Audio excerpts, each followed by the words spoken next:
Le zoom du mois. Et bon, vous aurez remarqué qu'on a changé le jingle, mais bon, peu importe. La cour d'assises de Nanterre a condamné un ancien animateur de 29 ans à 15 ans de réclusion criminelle, dont 10 ans de peine de sûreté pour viol et agression sexuelle sur 15 jeunes garçons. Le parquet avait requis 16 à 18 ans et nous sommes en ligne avec l'avocat de la voix de l'enfant, partie civile dans ce dossier. Bonsoir maître Xantine. Oui, bonsoir. Vous étiez dans l'affaire à Nanterre, avocate de la voix de l'enfant.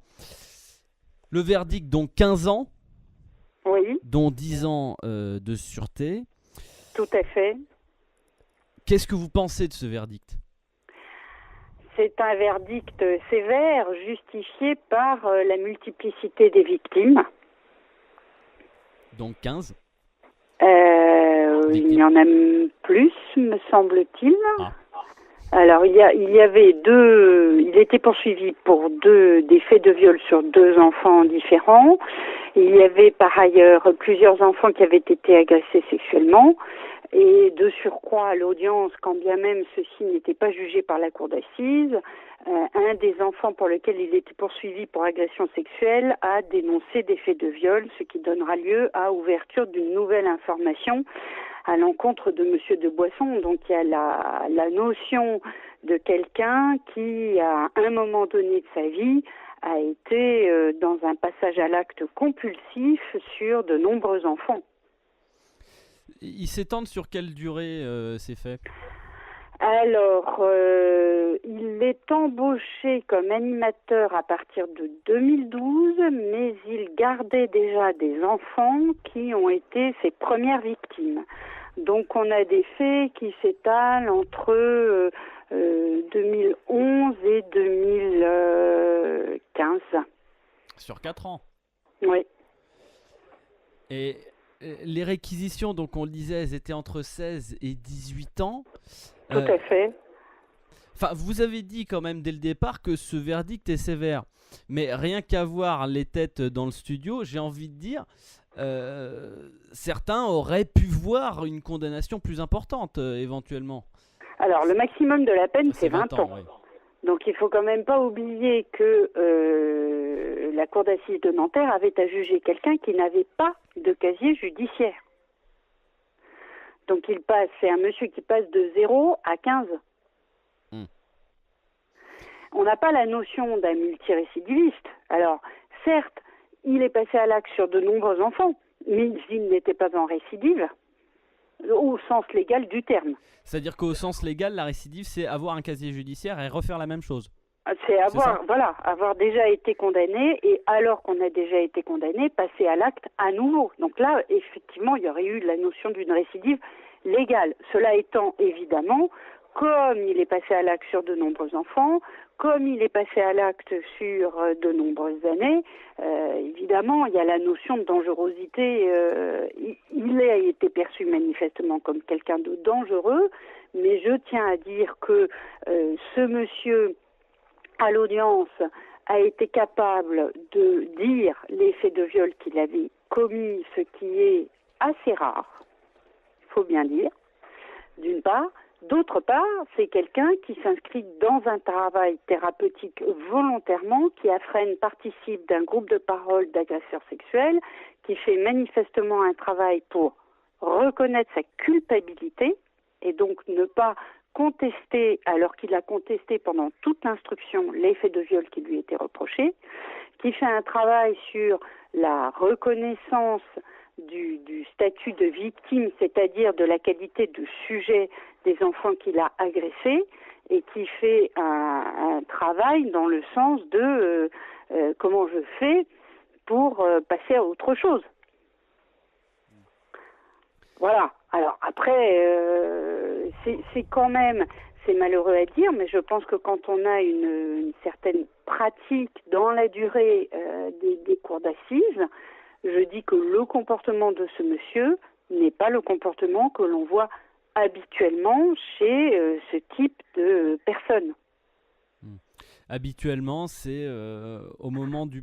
Enfin, le profil habituellement, type, Ouais. Pardon, habituellement au moment du procès. C'est-à-dire qu'au moment du procès, on a des gens qui sont dans le déni, on a des gens qui sont dans la honte, et qui sont tellement dans la honte que de toute façon, ils sont incapables d'articuler 3 mots. Et on a quand même rarement la notion à la fois de quelqu'un qui reconnaît et qui dit, et à la fois quelqu'un qui se... qui chemine par rapport à ça. Voilà. Mais on a rarement ça. Quand on a devant la cour d'assises quelqu'un qui a reconnu au moment de l'instruction, est-ce que le profil type c'est quelqu'un qui va revenir sur ses propos pendant l'instruction aussi? Tout dépend de la façon dont il a cheminé entre l'instruction et le procès. Ouais. Là, c'est quelqu'un qui a cheminé positivement entre l'instruction et le procès, puisqu'à l'instruction, il niait les faits de viol. Elle a duré combien de temps, l'instruction, d'ailleurs? Et ben donc, il a été immédiatement non, puisqu'il a commencé en 2012, qu'on a des signalements en 2012, donc bref, l'information commence en 2015, il est immédiatement placé en détention à ce moment-là, donc on est de 2015 à 2018, en sachant que au départ, l'instruction s'ouvre sur des faits d'agression sexuelle multiples, mais aucun fait de viol. Les faits de viol vont être révélés assez tardivement dans l'instruction. D'accord. Et une dernière question, maître. Avec la voix de l'enfant, quelle est votre position dans ce dossier? Quelle a été votre position au nom de l'association? Notre position d'association, c'est d'abord d'attirer l'attention de l'ensemble des intervenants, des jurés, de la commune, notamment de la commune de Courbevoie, sur le fait qu'on doit être particulièrement vigilant sur la personnalité des gens que l'on recrute à des fonctions aussi sensibles que celles d'animateurs face à de très jeunes enfants, puisque là ce sont des enfants entre le plus jeune devait avoir 6 ans. Alors d'après un article que j'ai sous les yeux, c'est 6 à 9 ans. Entre 6 et 8. Voilà. Hein.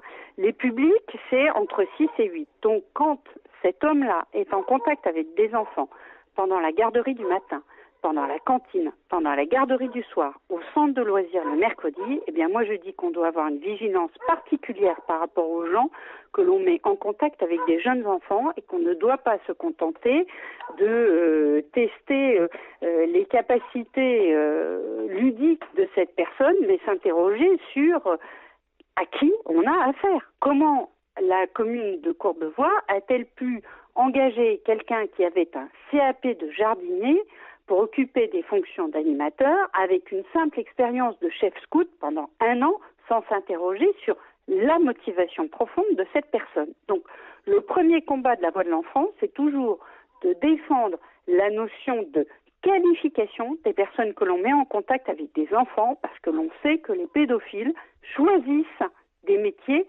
qui vont leur permettre d'être en contact avec des enfants, et on doit avoir une vigilance particulière. Ça, c'est le point 1. Le point 2 du combat de la voix de l'enfant, c'est toujours la défense de la parole de l'enfant et donc mettre en œuvre les meilleures conditions possibles pour le recueil de la parole de l'enfant. Et ce dossier était emblématique puisqu'il y a eu un premier signalement en décembre 2012, un premier enfant qui se plaint d'un passage à l'acte délictueux de M. de Boisson en 2012, et ce signalement, cette parole de l'enfant n'a pas été prise en compte, ce qui prouve bien on doit encore se battre pour remettre au centre des dispositifs qui le concernent la parole de l'enfant. Bien, merci beaucoup, Maître Xantine, d'être intervenu dans LVE Week-end. Bonne soirée à vous. Bon dimanche. Merci, au revoir. Au revoir. Et cela, nous en reparlerons tout bientôt dans LVE Week-end, je vous l'assure. Voilà, c'était le Zoom, le premier de cette saison.